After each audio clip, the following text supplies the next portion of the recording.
ಎಂಥ ಕೆಲಸ ಆಗೋಯ್ತು. ಅದು ಹೆಂಗೆ ನೋಡ್ತೋದೆ ನಾನು. ಛೇ, ಎಲ್ಲ ನನ್ನಿಂದನೇ ಆಗಿತ್ತು. ಮನೆಯವ್ರಿಗೂ ಬೇಜಾರಾಗುವಾಗ ಮಾಡಿ ನಿಮಗೂ ಗಿಲ್ಟ್ ಆಗೋ ಥರ ಮಾಡಿಬಿಟ್ಟೆ. ನಾನು ಮಾಡಿದ ತಪ್ಪಿಗೆ ನೀನೇ ಹೊಣೆ ಆಗ್ತೀಯಾ? ಆಫೀಸಲ್ಲಿ ಇದ್ದಾಗ ಅಮ್ಮ ಫೋನ್ ಮಾಡಿದ್ದು ವರ್ಕ್ ಪ್ರೆಷರಲ್ಲಿ ಮರ್ತೇ ಹೋಯ್ತು. ಹಾಗಲ್ಲ ರೀ, ಒಂದು ವೇಳೆ ನಂಗೆ ಆಫೀಸಲ್ಲಿ ಲೇಟ್ ಆಗಿರಲಿಲ್ಲ ಅಂದರೆ ಇಷ್ಟೆಲ್ಲ ಆಗ್ತಾನೆ ಇರಲಿಲ್ಲ. ಅತ್ತೆ ಹೇಳ್ದಂಗೆ ಎಲ್ಲರೂ ಒಟ್ಟಿಗೆ ಕೂತ್ಕೊಂಡು ಊಟ ಮಾಡ್ಬೋದಿತ್ತು. ಈಗ ನೋಡಿ ಏನೆಲ್ಲ ಆಗೋಯ್ತು ಅಂತ. ಪಾಪ ಅಷ್ಟು ಚಿಕ್ಕ ಮಗು ಸಿರಿ ಕೂಡ ನಮಗೋಸ್ಕರ ಹಸ್ಕೊಂಡಿದ್ದಾಳೆ ಅಂದರೆ ಎಷ್ಟು ಸಂಕಟ ಆಗುತ್ತೆ ಹೇಳಿ. ಕರೆಕ್ಟು. ನೀನು ಹೇಳ್ದಾಗಲೇ ಫೋನ್ ಮಾಡಿ ಹೇಳಿದ್ರೆ ಇಷ್ಟೆಲ್ಲ ಸಮಸ್ಯೆನೇ ಆಗ್ತಿರಲಿಲ್ಲ. ಆಗಿದ್ದೆಲ್ಲ ಆಗೋಯ್ತು. ಅವರು ಪರಿಸ್ಥಿತಿನ ಅರ್ಥ ಮಾಡ್ಕೋತಾರೆ. ನೀನು ಬೇಜಾರಾಗ್ಬೇಡ. ಬೇಜಾರು ಮಾಡ್ಕೊಬೇಡ ಅಂದರೆ ಆಗತ್ತಾ? ಇನ್ಮೇಲಿಂದ ಈ ಥರ ಯಾವತ್ತೂ ತಡ ಮಾಡೋದು ಬೇಡ, ಎಲ್ಲೂ ಹೊರಗಡೆ ಹೋಗೋದು ಬೇಡ. ಆಫೀಸ್ ಮುಗಿಸ್ಕೊಂಡು ಸೀದಾ ಮನೆಗೆ ಬಂದ್ಬಿಡೋಣ. Okay okay okay. ಇವಾಗ ಮೊದಲು ಫ್ರೆಶ್ ಅಪ್ ಆಗೋ, ತಲೆನೋವಾದ್ರೂ ಸ್ವಲ್ಪ ಕಡಿಮೆ ಆಗುತ್ತೆ.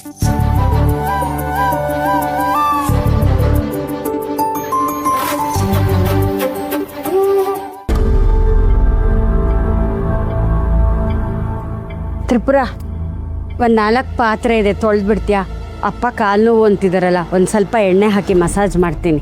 ಹ್ಞೂ ಕಣಮ್ಮ, ಎಲ್ಲ ಕೆಲಸನೂ ನಾನೇ ಮಾಡ್ತೀನಿ. ಎಲ್ಲಿ ನಿನ್ ಸೊಸೆ? ಅವಳ ಹತ್ರ ಮಾಡಿಸು. ಕೈ ಸೌದೋದ್ರೆ ಆಮೇಲೆ ನೋಡ್ಕೊಳ್ಳೋಣ. ಈಗ ತಾನೇ ಬಂದಿದ್ದಾಳೆ, ಸುಸ್ತಾಗಿರ್ತಾಳೆ, ಬಿಡು. ನಿನ್ನ ಕೈಲಿ ಆಗಲ್ಲ ಅಂದ್ರೆ ಹೇಳು, ನಾಳೆ ಬೆಳಗ್ಗೆ ನಾನೇ ತೊಳಿತೀನಿ. ಒಟ್ನಲ್ಲಿ ಸೊಸೆಗೇನು ಕೆಲಸ ಕೊಡಬಾರ್ದು ಅಲ್ವಾ?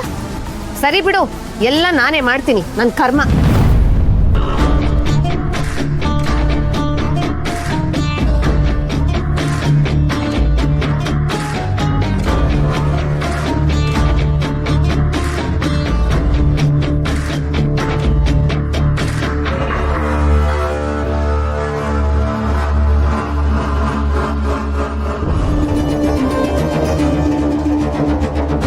ಲಕ್ಷ್ಮಿ, ನನ್ನ ಹತ್ರನೇ ರೇಷನ್ ಹೊರಿಸ್ತೀಯಾ?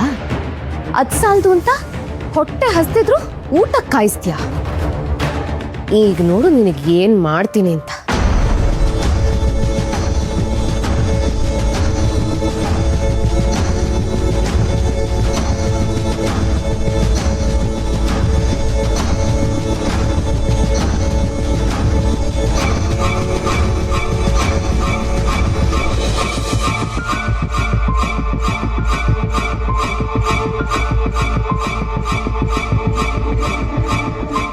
ಈಗ ನೋಡು ಆಟದ ಮಜಾ. ಹಿಟ್ಟು ಸರಿಯಾಗಿ ರುಬ್ಬೇಕು ಅಂದ್ರೆ ಗ್ರೈಂಡರ್ ಸರಿಯಾಗಿರ್ಬೇಕು. ಗ್ರೈಂಡರ್ ಎಲ್ಲಿ ಸರಿಯಾಗಿದೆ? 2 ಗಂಟೆ ಹಿಡಿಯೋ ಕೆಲಸ 4 ಗಂಟೆ ಹಿಡಿಯುತ್ತೆ. ಬೆಳಗ್ಗೆವರೆಗೂ ಹಿಟ್ಟು ರುಬ್ತಾನೆ ಇರಬೇಕು ನೀನು. ಮೊದಲೇ ತಲೆನೋವು, ಅದ್ರ ಜೊತೆಗೆ ನಿದ್ದೆ ಸರಿಯಾಗಿಲ್ಲ ಅಂದ್ರೆ ಅಷ್ಟೇ ನಿನ್ ಕತೆ. ಎಂಜಾಯ್.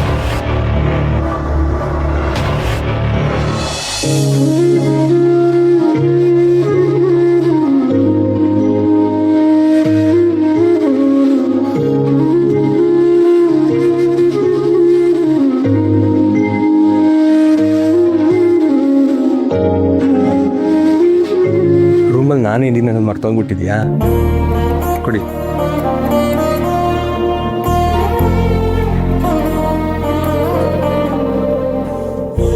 ಎಷ್ಟೇ ಒತ್ತಿದ್ರೂ ಹೋಗ್ದಿರೋ ತಲೆನೋವದು. ಬಿಡಿ, ನೀವು ಯಾಕೆ ತೊಂದರೆ ತಗೋತೀರಾ? ನಾನು ಹೇಳಿದ್ನ ಇವಾಗ ನನ್ನ ತೊಂದರೆ ಆಗ್ತಿದೆ ಅಂತ.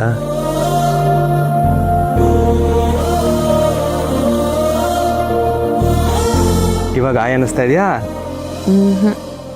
ಸ್ವಲ್ಪನೂ ತಲೆನೋವು ಕಡಿಮೆ ಆಗಿಲ್ವಾ? ಮೋಸ್ಟ್ಲಿ ಇದು ಪಿತ್ತ ಜಾಸ್ತಿಯಾಗಿ ಬಂದಿರೋ ತಲೆನೋವು ಇರಬೇಕು. 1 ನಿಮಿಷ ಇರು. ತಲ್ಕೊಡಿ. ಅಯ್ಯೋ ರೀ, ಏನು ಮಾಡ್ತಿದ್ದೀರಾ? ಏನಾಗಲ್ಲ, ಕೊಡಿಲಿ.